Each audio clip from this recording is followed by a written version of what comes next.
क्योंकि ये बीमारी गंदगी से फैलती है और बहुत बड़ी बड़ी फैमिलीज हों, इकट्ठे रहें, ओवर क्राउडेड रूम जहाँ वेंटिलेशन पुअर है, पुअर हाइजीनिक कंडीशन है, वहां पर ये बहुत ज्यादा होती है।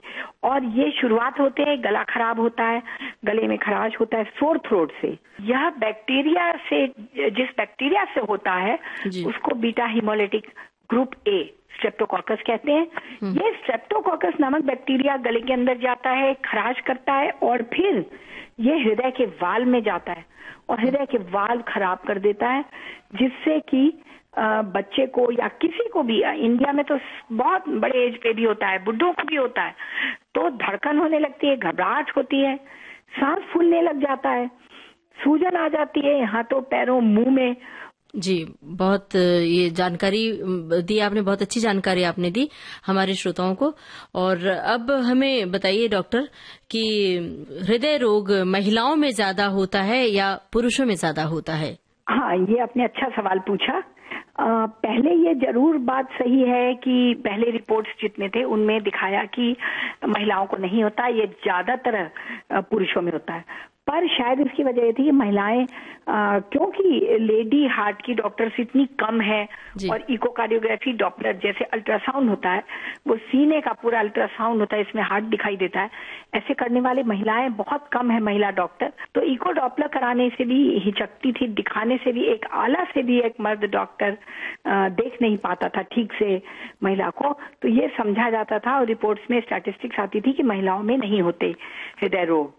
लेकिन जब उनका सडन डेथ का इंसिडेंस इतना हाई होने लग गया महिलाओं का, तब पता लगा कि उनमें हृदय रोग होता है जो नहीं रिवील होता, इसीलिए महिलाओं में भी काफी ज्यादा होता है। और खास करके जब माहवारी बंद हो जाती है, मेनोपॉज के बाद महिलाओं में हृदय रोग की संभावना बहुत ज्यादा बढ़ जाती है। और इसीलिए हृदय महिलाओं को भी अपने हृदय की कोई भी सिम्टम हो, सांस फूले, धड़कन हो, घबराहट हो, कहीं सूजन आए, उलझन हो, सीने में दर्द हो, तो उनको तुरंत इसकी जांच कराना चाहिए, हार्ट की ईसीजी और इकोकार्डियोग्राफी डॉपलर तो तुरंत कराना चाहिए। जी जी। और अब डॉक्टर हमें एंजाइना के बारे में बताइए कि एंजाइना क्या है? देखिए, एंजाइना एक हार्ट के बीमारी भी है और एक बहुत इम्पोर्टेंट लक्षण है हार्ट अटैक का। और एंजाइना माने होता है सीने में दर्द, और जो एंजाइना पेक्टोरिस होता है, ये दर्द सिर्फ 8 मिनट के लिए रहता है और फिर ठीक हो जाता है। अगर ये नहीं ठीक होता, 20 मिनट आधा घंटा चलेगा, तो ये हार्ट अटैक हो जाएगा, जिसमें कि करीब 1/3 लोग तो इंस्टेंट डेथ हो जाती है, सडन डेथ हो जाती है हार्ट अटैक से। जी। और बाकी अस्पताल पहुंचना भी बहुत मुश्किल होता है। जो अस्पताल पहुंचते हैं उनमें भी करीब 50-60% बच पाते हैं, नहीं तो बच भी नहीं पाते। तो ये एंजाइना जो है, ये समझ लीजिए एक प्रेल्यूड टू हार्ट अटैक है, या ये हार्ट अटैक की वार्निंग है। ये 8 मिनट रहता है, हार्ट अटैक का दर्द आधे घंटे चलता है। तो जब ये 8 मिनट का दर्द है, ये इसकी शुरुआत होती है कुछ एक्सर्शन से, जैसे कोई चले, एक्सर्ट करे, एक्सरसाइज करे, कुछ स्ट्रेस हो, तनाव हो, कुछ बुरी खबर आए, किसी तरह का मानसिक शारीरिक तनाव हो, तो तुरंत, या कोई दौड़ रहा है, कोई सवेरे ठंड में एकदम बाहर निकला अपने घर के सर्दी में, तो तुरंत उसको एंजाइना होगा। वो सीना पकड़ लेगा और बहुत तेज दर्द होगा। अगर वो रुक जाए, बैठ जाए, तो आराम हो जाता है। आमतौर पे ये 5 मिनट 8 मिनट तक में रुक जाता है। और ये सीने के बीचों बीच हो सकता है, बाईं तरफ हो सकता है और बाएं हाथ में जा सकता है। बैठने से प्राय रुक जाता है, या अगर सॉर्बिट्रेट एंजियोसिन की गोली कोई चूस ले, तो ग्लिसरॉल ट्राइनाइट्रेट भी आता है, वो चूस ले, तो ये दर्द तुरंत रुक जाता है।